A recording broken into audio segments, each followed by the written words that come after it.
What's happening, dogs? It's Mr. Allen, and we are classifying some quadrilaterals in this video based on some information given or a diagram that has been marked up. Now, we want to classify it with the most specific name based on the information provided. What we mean by that is the least specific is quadrilateral, four-sided figure. Then we would go into a parallelogram, right? Opposite sides parallel and some other things.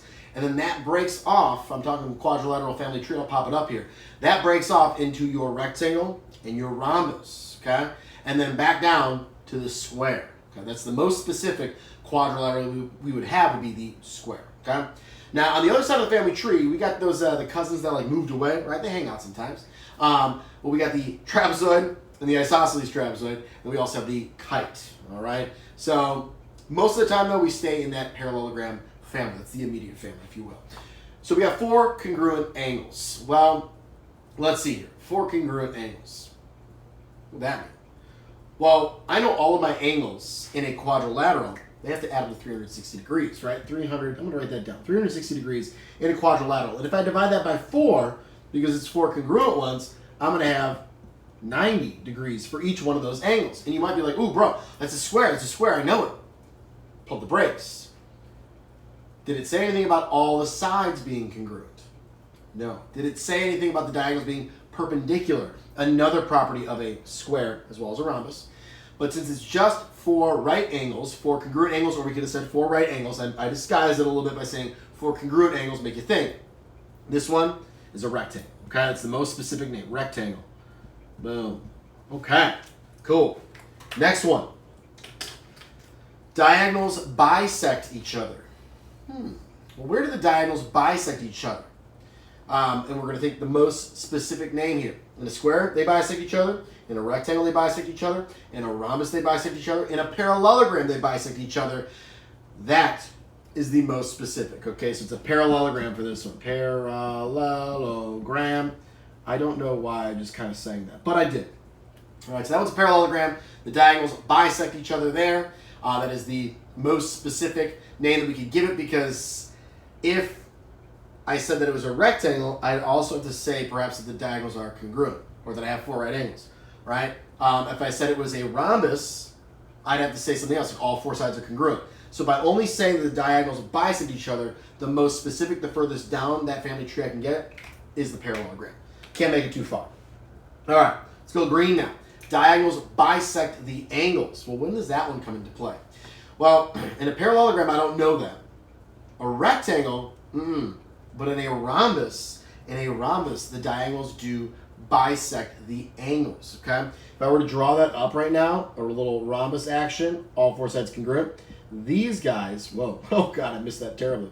Those two angles are congruent, these two angles are congruent, and then over here, that's a little better. These two are congruent, those two are congruent, these two are congruent, boom, boom, awesome.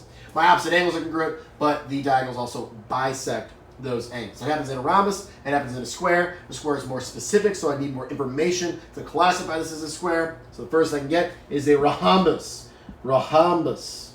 That is how you pronounce it, okay? Go to class, say, ooh, four sides, all congruent, diagonals bisect the angles. That's a rhombus. Don't say that. It's rhombus. The H is silent. The beautiful English language where we have silent letters that confuse everybody, including myself. All right. I'm deciding what color I want to pick. We'll go to neon. Neon yellow. I got a lot of markers here. Okay. So for part D here, it looks like a square, right? It looks exactly like a square. I drew it like that. Sometimes we throw those at you. It's not necessarily a square. It could be a square. I don't know. I have perpendicular diagonals, and I have four congruent sides. So let's think for a sec here. Four congruent sides. That is either a rhombus or it's a square. So now I got to see, do I have enough information to push it to a square? Four congruent sides, square or rhombus. Perpendicular diagonals. Also a feature of a rhombus and a square. There's no other defining factor here. All right, I don't have four right angles around here. So the furthest I can get with this one is, once again, a rhombus. All right, so rhombus for this one. Rhombus. Boom. Q. So again, I narrow it down to a few, and then I see, can I get more specific? Do I have characteristics that will allow me to jump down that family tree a little bit further? All right, the last one here, I shall go orange for this one. E.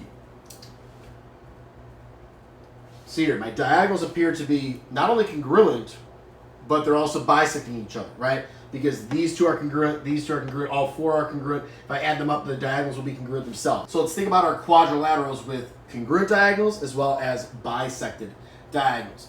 My isosceles trapezoid has congruent diagonals, but they are not bisected, right? If I draw that up real quick, and let's see if I can do a sort of okay job here. You'll see that the diagonals, terrible. These halves, not half perfectly, but these two parts are longer than those two. The diagonals themselves are congruent, but the bottom half here would be longer than the top half version. Now, 2 tick marks versus 1 does not necessarily indicate length. That doesn't mean that these are longer. Sometimes I use that as a way to be like, hey, these are the ones that I'm saying are longer. I'm going to put 2 for that. But that's not like if it's given to you that way, that means that they are longer, okay?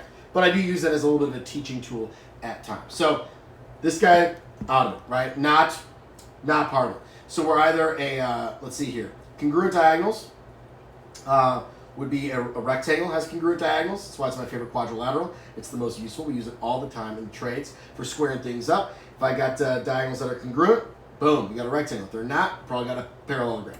And then a square would also have it as well. So rhombus does not, but a square or a rectangle is where I'm at. So is there anything here that would tell me that I could classify this as a square? So is there anything that takes me beyond that rectangle? I'm looking for, say, congruent sides, right? All 4 congruent sides. There's nothing written there on that. Let's see here. Perpendicular diagonals, that's a square. A rectangle does not necessarily have perpendicular diagonals. So, but this one does not have that either. And then there are some other things as well, but those are the main ones. The only thing I have here are congruent diagonals that bisect each other. This bad boy is a rectangle. But I like to go through all of those possibilities before I put my answer down on paper, or in this case, a plexiglass board with LED strip lights all the way around it that I then reverse and post, which is why I'm wearing a backwards shirt, but it looks normal for you. I pay attention to those details. All right, guys? So hopefully that helps.